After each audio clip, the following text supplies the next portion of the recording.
De volta com tudo de bom, gente. Agora, hora de assunto sério, viu? Sabia que em Alagoas tem a maior taxa de analfabetismo do país? Pois é, fiquei surpresa também, né? Quando li sobre isso, né? Segundo o dado do IBGE, viu? Essa informação. A pesquisa, né? Saiu em 2017, ainda traz algo curioso. A maioria dos alagoanos que não sabem ler e escrever tem mais de 60 anos.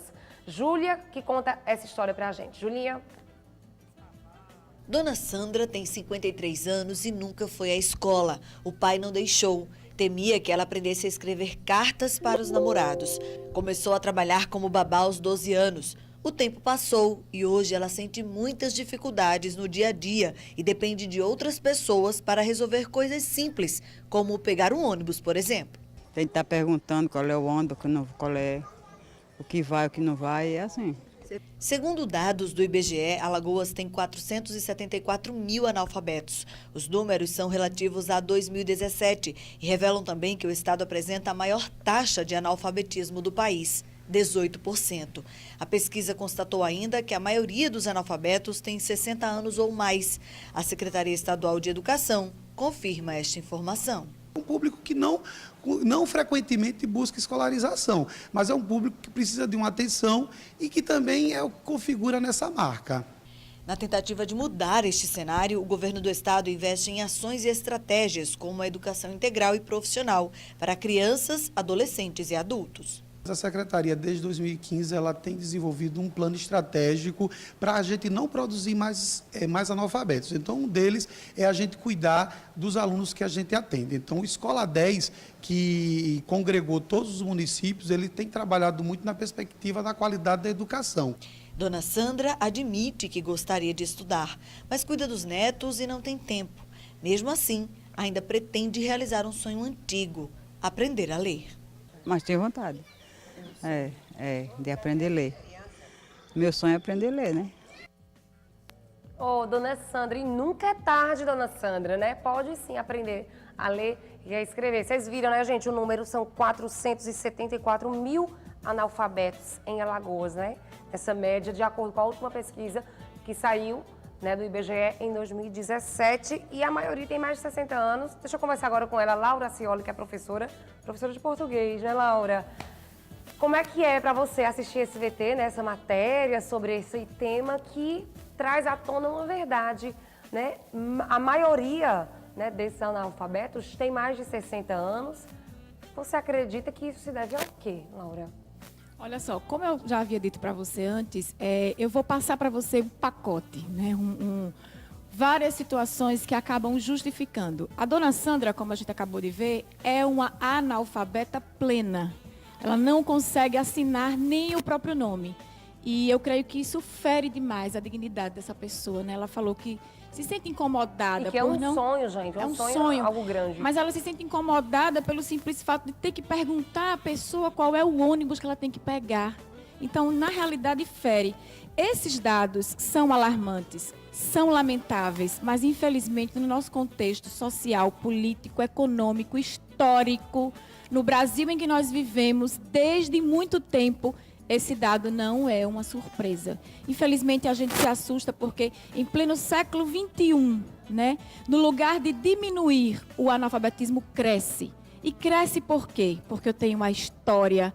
Cresce por quê? Porque eu tenho a cultura. A dona Sandra é reflexo de uma cultura que não levou durante a infância para a sala de aula. Os pais possivelmente não tiveram acesso à sala de aula porque tinham que trabalhar. Então eu já entro no contexto político, eu já entro no contexto econômico. Então eu tenho um pacote. Eu não consigo dizer para você o único culpado. Eu consigo juntar todas as coisas e aí a gente começa a entender a justificativa porque os índices não diminuem, porque os índices só crescem.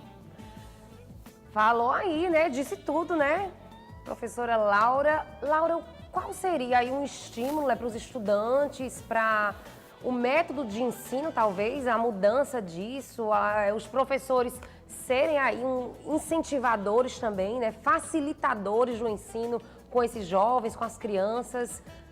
Essa metodologia nova que vem, o que você pensa a respeito? Olha só, eu estou dentro da sala de aula todos os dias. Eu sou Quantos professora anos já? por paixão. Eu tenho 20 anos de sala de aula, eu comecei a minha carreira em 99, sou formada em letras, sou professora de português, professora de redação, que é o bicho-papão. É verdade. Sou professora de espanhol e eu sei que hoje a grande sacada é fazer com que a educação esteja totalmente aliada à tecnologia.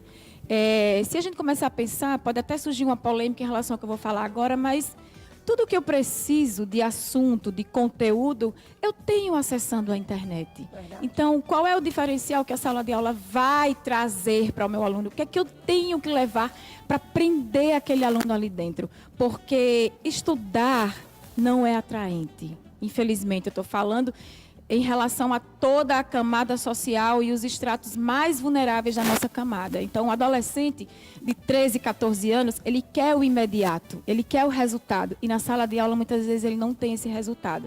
Então, eu preciso da tecnologia, a instituição privada leva a tecnologia, a pública não leva. E aí o problema começa, a sala de aula não atrai mais, os professores, em contrapartida, não trazem conteúdos que tenham afinidade com a nossa realidade, com a nossa vida. Por exemplo, a gente tem um grande exemplo do Paulo Freire, pernambucano, aqui nosso vizinho, posso até dizer que é nosso conterrâneo. Paulo Freire foi capaz de alfabetizar quase 300 pessoas em 40 horas. Nossa, Então, o que foi que ele fez? Ele foi trabalhar com pessoas cortadoras de cana. olha o método que ele usou. Pessoas que não sabiam escrever, não tinham noção do que isso significava.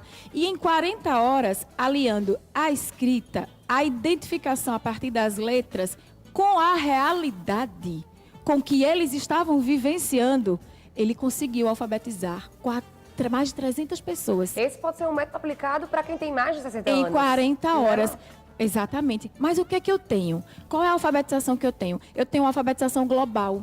O problema realmente está na raiz. O que é alfabetização global? Pegar uma folha em branco, colocar, estampar ali o desenho de um pato, por exemplo. Eu coloco o desenho do pato, do outro lado eu escrevo a palavra pato. E aí eu vou. Mostro pato, desenho do pato. O pato, desenho do pato. Pato, desenho do pato. Ótimo! O meu aluno aprendeu a ler. Quando for lá na prova, ele vai conseguir ligar a palavra pato ao muito desenho, restrito a porque ele situação. memorizou. Agora, você já imaginou se eu acrescentar uma só letra no meio da palavra pato? Se eu colocar, por exemplo, pacto, o meu aluno não vai confundir saber. tudo. Eu tenho um encontro consonantal imperfeito, ele não sabe nem o que é isso.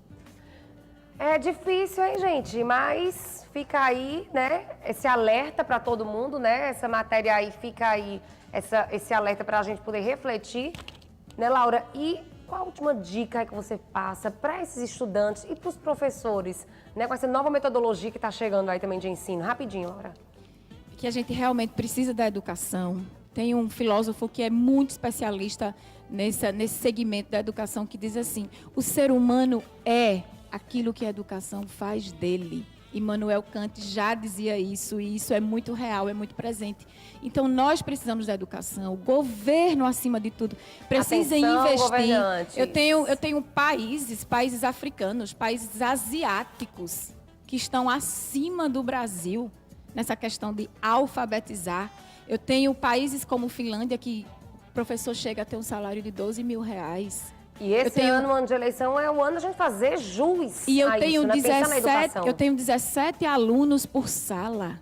Aqui eu tenho sala com 50 pessoas. Eu tenho professores que recebem a capacitação uma vez por ano. Eu não tenho a minha tecnologia na sala de aula. Eu sou professora de português. Eu vou ensinar orações coordenadas e orações subordinadas. Mas eu tenho que trazer a realidade disso. Eu tenho que dizer que este assunto faz sentido na hora que ele escreve uma redação. Eu tenho que trazer essa vivência para que a educação realmente seja verdade, faça parte da nossa vida, garanta cidadania e uma imagem para todo mundo. Laura, obrigada, tá? Pela sua presença, pelas informações. Inclusive, minha mãe também é professora de português, pós-graduada e já está aposentada, né? Mais de 30 anos aí em sala de aula. E, gente, vamos valorizar o professor, porque é a parte do professor que a gente tem aí, né? Todas as profissões, né? Porque são eles, a gente precisa deles, certo? Olha só, bate-papo bacana, cabeça. E vamos para o intervalo, gente. Daqui a pouco, depois do intervalo, tem dança de salão aqui no Tudo de Bom. Vamos falar sobre o tango. Mas vamos com música, né? Porque a gente tá com limão com mel hoje. Canta pra gente, limão com mel. Senti no peito o amor surgir. Quando olhei pra você, eu logo senti que o meu coração ia ser todo seu pra sempre.